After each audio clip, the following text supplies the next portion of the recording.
سب بچے بیٹھے ہو، والدین کو اپنی جنت بنا لو، ماں باپ کو اپنی جنت بنا لو، ان کی دعا لے لو۔ میرے نبی نے فرمایا کاش میری ماں زندہ ہوتی۔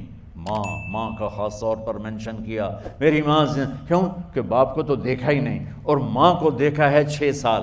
میری ماں زندہ ہوتی اور میں عشاء کی نماز کے مصلی پہ کھڑا ہوتا اور میرے گھر سے میری ماں کہتی محمد، تو میں ماں کے لیے نماز توڑ دیتا۔ میرا نبی کہہ رہا ہے۔ اور جب آپ حج پہ تشریف لے گئے اور ابوا کے میدان سے گزرے جہاں میرے نبی کی والدہ کا انتقال ہوا تھا، اس بات کو 57 سال گزر چکے ہیں۔ 6 برس کی عمر میں مدینہ سے نکلے 3 افراد، میرے نبی کی ماں، میرے نبی کے والد کی باندی ام ایمن، وہ بھی ماں ہیں، انہوں نے بھی دودھ پلایا تھا میرے نبی کو۔ 2 مائیں ہیں، ایک دودھ پلانے والی، ایک پیدا کرنے والی، اور ایک میرے نبی ہیں۔ جب ابوا کے پہاڑوں میں پہنچے تو اچانک ہارٹ اٹیک سے حضرت آمنہ 25 سال کی عمر میں انتقال فرما گئیں، اور میرے نبی نے اتنا اس کا غم لیا۔ 6 سال کا بچہ، میں سن 2000 میں وہاں گیا تھا، میرے آنسوں نہیں رکنے کو آ رہے تھے کہ کہاں میرے نبی کی ماں کو اللہ نے اٹھایا، نہ کوئی آسرا، نہ کوئی سہارا، نہ کوئی رشتہ، نہ کوئی جھولی، نہ کوئی چھاؤں، ایسے تنہا یتیم کر دی۔ جب ان کو پتھروں میں دبا کے نیچے اترے، ام ایمن کو سے ہاتھ چھڑا کر بھاگے اور اوپر پہاڑی پہ چڑھ گئے۔ جب ام ایمن پیچھے گئیں تو ام ایمن نے کیا دیکھا کہ ابوا کے پہاڑ بھی رو رہے ہوں گے، آپ ماں کی قبر کو چمٹ کے ایسے اوپر لیٹے ہوئے تھے، قبر کو پکڑا ہوا تھا، اوپر لیٹے ہوئے تھے۔ جب ام ایمن قریب آئیں تو سنا آپ کہہ رہے تھے اماں جی، آپ کو تو پتہ تھا آپ کے سوا میرا کوئی نہ تھا، آپ مجھے چھوڑ کے کہاں چلی گئی، کیوں چلی گئی؟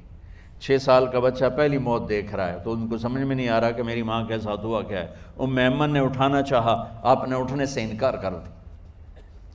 اس صدمے کو سینے میں لیے ہوئے 57 سال کے بعد، 7ویں دن بندہ رو نہیں سکتا، رونا ہی چاہے تو رونا نہیں آمدا، 57 سال کے بعد آپ اس وادی سے گزرے، اپنے اونٹنی کو ماں کی قبر کی طرف موڑ دیا، اور ان پلرز کو 3 گنا کرو تو وہ پہاڑ بنتا ہے، چھوٹی پہاڑی تھی۔ اونٹنی کو نیچے بٹھایا، اوپر پہاڑ پر گئے، اور یہ مجھے دیکھو، یوں آپ نے گھٹنے کھڑے کیے ماں کی قبر کے سرانے، اور یہ ہاتھ یہاں رکھے، اور پھر سر دیا اپنے گھٹنوں میں یوں، پھر رونا شروع کیا۔ اتنا روئے، اپریل کا مہینہ تھا، دھوپ سر پہ پڑ رہی تھی، ہم تو ٹھنڈی دھوپ میں بیٹھے ہیں، شدید دھوپ میں بیٹھے تھے، اور اس کنڈیشن میں یہ بچوں کا سٹائل ہوتا ہے، جب لمبا رونا ہو تو وہ یوں بیٹھتے ہیں سر اندر دے کر۔ اتنا روئے کہ آپ کی داڑھی ساری آنسوں سے بھر گئی، سینہ تر ہو گیا، احرام تر ہو گیا، اور کئی گھنٹے بیٹھ کے روتے رہے۔ 2 جہان کے سردار ہو کر تمنا کر رہے ہیں کاش اماں تو زندہ ہوتی، تو مجھے کہتی محمد میں تیرے لیے نماز توڑ دیتا۔ اور میرے نبی نے، یہ بچیاں غور سے سنو، میرے نبی سے پوچھا گیا یا رسول اللہ قیامت کب آئے گی؟ آپ نے فرمایا یہ تو اللہ کو پتہ ہے۔ انہوں نے کہا یا رسول اللہ کوئی نشانی بتا دیں، تو آپ نے فرمایا جب بچیاں ماؤں کو ذلیل کریں گی تو قیامت آ جائے۔ جب بیٹیاں ماؤں کے ساتھ بدتمیزی کریں گی اور ماؤں کو ذلیل کریں گی تو قیامت آ جائے گی۔ ایک ماں بیٹی کو میں بھول نہیں سکتا، ماں کے موٹے موٹے آنسو گر رہے تھے، اور بیٹی ماں سے کہہ رہی تھی بھوک نہیں، ہماری اپنی پنجابی زبان، بھوک نہیں، اوہ ہوئے ہوئے ہوئے، یہ تو ہم نوکر کو کہتے ہوئے ڈرتے ہیں، وہ ماں سے کہہ رہی تھی بھوک نہیں، یعنی بکواس نہ کر، روا کے چپ، صرف آنسو اس کے گر رہے تھے ایسا۔ شاید وہ یاد کر رہی تھی کہ 9 مہینے کیسے اس کو میں نے پیٹ میں پالا، جنتے ہوئے کتنی تکلیفوں سے گزری، اور اس کو دودھ پلاتے ہوئے کتنی راتیں میں نے کاٹ کاٹ کے گزاریں، اور اس کے پیشاب دھوتے ہوئے کتنی دفعہ میں سردی میں ٹھٹھری، اور آج یہ مجھے کہہ رہی ہے بھوک نہیں۔ اس لیے میرے نبی نے فرمایا جس نے ماں باپ کو دکھ دیا، سنو غور سے بچوں سارے سنو، جس نے ماں باپ کو دکھ دیا اس پہ اللہ کی لعنت، اس پہ فرشتوں کی لعنت، اس پہ زمین آسمان کی لعنت، نہ ان کی نماز قبول ہے، نہ روزہ قبول ہے، نہ صدقہ قبول ہے۔ میرے نبی کی زندگی کا دوسرا روپ حقوق العباد، نماز حقوق اللہ میں آ جاتی ہے، میں حقوق العباد کی تھوڑی سی وضاحت کر رہا ہوں۔ ماں باپ زندہ ہیں تو دعا لے لو۔ والدین سے کہتا ہوں بچوں کو عزت دو، جہاں اولاد ماں باپ کے حقوق ہیں وہاں اولاد کے حقوق ہیں، اولاد کو عزت دو، اولاد کو عزت دو، اولاد کو عزت دو۔ بہت سی اولاد کی نافرمانی کا ذریعہ ماں باپ بن رہے ہیں، سختی کر کے، زبردستی کر کے اور ٹھونس کر چیزیں نوکروں کی طرح سلوک کر کے۔ میرے نبی کے گھر میں جب بیٹی فاطمہ ملنے کے لیے آتی تھیں تو میرے نبی بیٹھے نہیں رہتے تھے، یا اب چیئر پہ بیٹھے ہوئے بی بی فاطمہ آ گئی، اب زمین پہ بیٹھے ہوئے ہیں بیٹی آ گئی، اب چارپائی پہ لیٹے ہوئے ہیں بیٹی آ گئی۔ میرے نبی کیا کرتے تھے؟ کھڑے ہو جاتے تھے، کھڑے ہو جاتے، ایک دم کھڑے ہو جاتے تھے، اور پھر کھڑے نہیں رہتے تھے، تیزی سے آگے بڑھتے تھے اور حضرت فاطمہ کا ہاتھ پکڑ لیتے تھے۔ یہ والدین غور سے سنو، حضرت فاطمہ کا ہاتھ پکڑ لیتے تھے اور ہاتھ پکڑ کے مجھے دیکھو یوں بوسہ لیتے تھے، بیٹی کا بوسہ لیتے تھے، پھر ہاتھ چھوڑتے نہیں تھے، ہاتھ پکڑے پکڑے لاتے لاتے لاتے ان کو چارپائی پر پہلے بٹھاتے تھے پھر خود بیٹھتے تھے۔ یہ باپ اور رسول ہو کر بیٹی کو یہ عزت دیتے تھے۔ پھر وہ جنت کی عورتوں کی سردار بنی، پھر وہ جنت کے سرداروں کی ماں بنی، پھر وہ اللہ کے شیر کی زوجہ بنی۔ تو والدین سے کہتا ہوں کہ اپنے بچوں کو عزت دو، عزت دو، عزت دو، عزت دو۔ پھر آپ سے زندگی کے بڑے فیصلے ہیں شادی۔ اب لوگ اکٹھے پڑھتے ہو لڑکے لڑکیاں، اپنی شادی کے فیصلے خود نہ کرو، اپنے ماں باپ کے حوالے کرو۔ اس میں شرافت بھی ہے، اس میں برکت بھی ہے، اس میں رحمت بھی ہے، اور اس میں والدین کی دعائیں بھی ہیں۔ کورٹ میرج کو ہوا نہ دو، boyfriend girlfriend culture ہمارا نہیں ہے۔ میرے نبی کے طریقے میں مرد اور عورت کا صرف نکاح سے تعلق ہے، اس کے علاوہ سب جہنم کی آگ ہے۔ اور والدین سے کہتا ہوں کہ اپنے بچوں سے پوچھ کے رشتے کرو، زبردستی مت کرو۔ میرا معاشرہ بہت سنگین قسم کے جرم کا شکار ہے، بچوں پہ مسلط کر دیتے ہیں، ایتھے ہی کرنی ہے، ایسے جٹائیں چی کرنی ہے، بٹائیں چی کرنی ہے، پتہ نہیں آئے کتوں ہیں جٹ بٹ۔ چلو تم ناراض نہ ہو، راجپوتائیں چی کرنی، میں راجپوت ہوں، میں اپنی قوم کو بھی رگڑ دیتا ہوں، راجپوتائیں چی کرنی، اگاں کرنی ہی کوئی نہیں۔ یہ ظلم و ستم اولاد پہ مت کرو، اپنی بچی سے پوچھو، اگر بیٹی ہاں کرے تو پھر قدم اٹھاؤ، اگر بیٹی کہہ دے میں نہیں کرنا چاہتی تو وہ نافرمان نہیں ہے۔ اللہ کے واسطے میری سنو، صرف تم نہیں سن رہے ہو، اس کیمرے سے لاکھوں کروڑوں لوگ سن رہے ہیں۔ اگر بیٹا یوں کہہ دے کہ ابا میں نے یہاں شادی نہیں کرنی، میرا جی نہیں چاہتا ہے، تو وہ بیٹا نافرمان نہیں ہے، فرما بردار ہے، اس نے شریعت کا حق استعمال کیا ہے۔ اب ایسا ظلم مت کرو کہ نہیں اتھے ہی کرنی ہے، اتھے گھروں نکل جا۔ زندگی تم نے تو نہیں گزارنی، زندگی تو بچے نے گزارنی، میں قربان جاؤں۔ ایک حدیث سنو پہلے، پھر اگلی بات سناتا ہوں۔ ما تزوجت وما زوجت الا بوحی من السماء نزل به جبریل۔ لوگو سنو، میں نے جہاں شادی کی، میں نے جہاں بیٹی کی شادی کی، پہلے آسمان سے جبریل فرشتہ اللہ کا حکم لے کر آیا، پھر میں نے قدم اٹھایا۔ سمجھ گئے میری یہ بات سمجھ گئے سارے؟ اب اگلی سنو۔ حضرت علی فاطمہ کا رشتہ لینے آ گئے اور جبریل ان سے پہلے آ گیا کہ یا رسول اللہ فاطمہ علی کے لیے ہے۔ باپ محمد مصطفیٰ جیسا ہے، رشتہ مانگنے والا علی جیسا ہے، اور بیٹی فاطمہ جیسی ہے۔ اور آپ پوچھتے ہیں علی کیسے آئے؟ وہ شرم کی وجہ سے کچھ کہہ نہ سکے، چپ۔ آپ کو تو پتہ تھا، آپ نے فرمایا فاطمہ کے رشتے کے لیے آئے ہو؟ کہا جی۔ تو جبریل تنال بیٹھا ہوا ہے کہ یا رسول اللہ اتھے ہی کرنا ہے، آپ نے ہاں نہیں کی، آپ نے کہا انشاءاللہ، اور یہ کہہ کر اٹھ گئے۔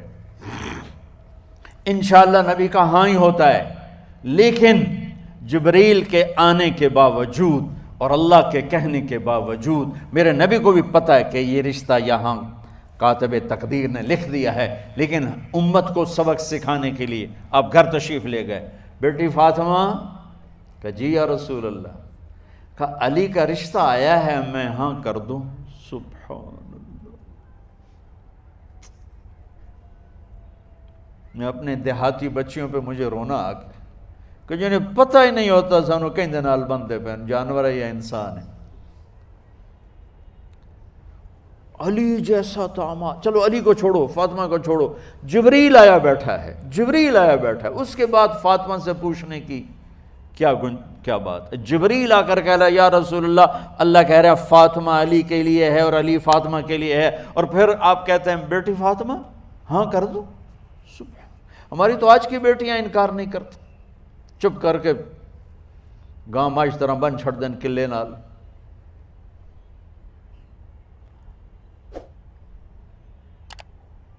کوئی ان کے اندر کے جذبات کو سننے والا کوئی نہیں ہوتا، اپنی انانیت پر یہ فیصلے کرتے ہیں، اور میرا نبی کہہ رہا بیٹی ہاں کر دو۔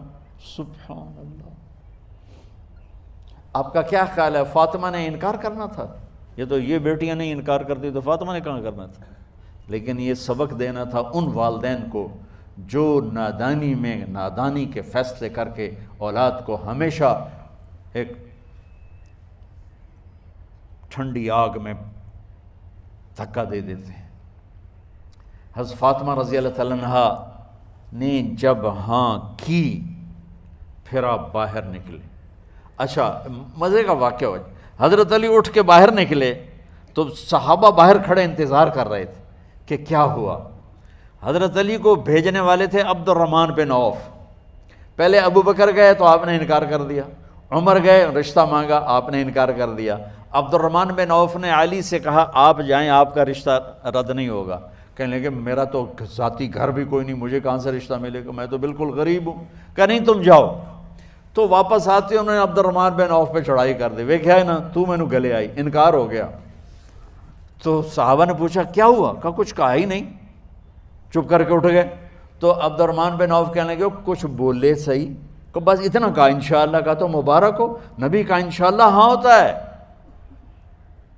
کہا اچھا، تو اتنے میں آپ باہر تشریف لے۔ کہا علی، کہا جی، کہا لو بلاؤ، لوگوں کو بلاؤ۔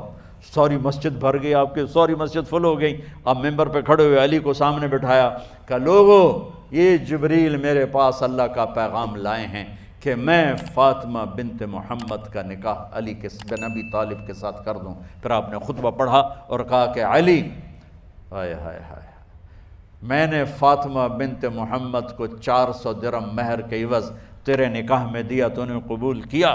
حضرت علی نے زور سے نعرہ لگایا میں نے قبول کیا، اور سجدے میں چلے گئے، اللہ کا شکر کا سجدہ ادا کیا۔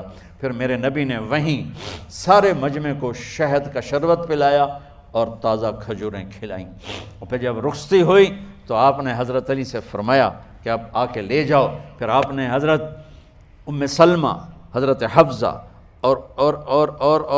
اور جناب حضرت عائشہ رضی اللہ تعالیٰ عنہ، ان تینوں کو بلا کر فرمایا تمہیں پتہ ہے نا مجھے فاطمہ سے کتنا پیار ہے، تو تم فاطمہ کو دلہن بناؤ، اس کی تیاری کرواؤ، اسے دلہن بناؤ۔ تو ان تینوں نے حضرت فاطمہ کو دلہن بنایا۔ پھر آپ نے حضرت علی کو پیغام بھجوایا، وہ تشریف لائے، اپنی اونٹنی لے کر آئے، حضرت عقیل ساتھ ہے، سلمان فارسی ساتھ ہے، اور دروازے پر اونٹنی بٹھائی، آپ علی کو اندر لے گئے اور یوں فاطمہ کا ہاتھ پکڑ کے علی کے ہاتھ میں دے کر فرمایا علی تمہیں نبی کی بیٹی مبارک۔ سبحان۔ پھر آپ نے کہا میری بیٹی فاطمہ، مجھے اپنے خاندان میں جو سب سے زیادہ محبوب تھا میں نے تیرا ہاتھ اس کے ہاتھ میں دے دیا ہے۔ والدین سے کہتا ہوں اپنے نبی کی زندگی پڑھو۔ میرا درد ہے کہ ہماری ثقافت میں اسلام داخل نہیں ہوا، ہمارے عبادت میں اسلام آ گیا، بہت سارا مجمع مرد عورتوں کا نمازی ہے، حاجی ہے، عمرے کرتے ہیں، لیکن ثقافت میں نبوت کی جھلک دکھائی دے، ثقافت میں اللہ کا نبی دکھائی دے، وہ نہیں ہے۔ زندگی بیت گئی اس انتظار میں، مدت سے لگ رہی تھی لب بام ٹک ٹکی، تھک تھک کے گر گئی نگہ انتظار آج، پتہ نہیں کب صبح ہوگی۔ چلو کہتے تو جائیں مجھے ہے اگرچہ بت ہیں جماعت کی آستینوں میں، مجھے ہے حکم اذان لا الہ الا اللہ۔ والدین کے ذمہ ہے اولاد کو عزت دینا، ان کے سب سے بڑی خواہش میں ان کا احترام کرنا کہ زندگی انہوں نے گزارنی ہے، اور آپ کے ذمہ ہے والدین کے آگے سر جھکا دینا۔ اللہ کے واسطے کورٹ میرجز اور خفیہ شادیاں یہ نہ ہماری ثقافت ہے نہ یہ انسانیت ہے۔ ہمیشہ دکھ دردوں میں زندگی گزرتی ہے کہ اصل زندگی تو موت کے بعد آنے والی ہے۔ تو والدین پڑھیں شریعت کو، اولاد بھی پڑھے اپنے نبی کی زندگی کو۔ ایک شخص حضرت عمر کے پاس آیا ایک بیٹے کو لے کر، کہا امیر المومنین یہ میرا بیٹا بڑا نافرمان ہے اور مجھے بہت تنگ کرتا ہے۔ حضرت عمر کے پاس لاٹھی ہوتی تو انہوں نے یوں اٹھائی، وہ کہنے لگا حضور معافی دیا جائے، ایک میری گل سن لو۔ آپ نے فرمایا کیا؟ کہنے لگا ماں پیو دے بڑے حق ہیں، بالکل ٹھیک ہے، پر کوئی ساڈا حق بھی ہے ماں پیو تے؟ آپ نے کہا ہاں۔ آپ نے کہا ہاں۔ کہنے لگے ذرا وہ بتا دیں۔ کہا پہلا حق ہے اچھی ماں تلاش کرے، نیک عورت تلاش کرے۔ دوسرا حق یہ ہے نام اچھا رکھے۔ تیسرا حق یہ ہے اس کو قرآن کی تعلیم دے۔ کہا جی پھر سن لو حضرت جی، ایسا میرے پیو کو پوچھو اس حبشی عورت نال شادی کر کے مینوں حبشی ماں دیتی، انہوں کوئی عرب ماں ہی نہیں لتی۔ میرا پہلا حق اس مارے ہے۔ دوسرا سن لو، اس نے میرا نام جولان رکھا ہے، جولان گندگی کے کیڑے کو کہتے کہ اس نے میرا نام جولان رکھا ہے۔ اور تری سن لو، اس آج تے مینوں قرآن دی شکل نہیں وکھائی۔ حضرت عمر ہوئی سوٹا وہ دے سر تے پھیر دے کہ پہلے تیری مالش کراں پھر ایدی کر سا۔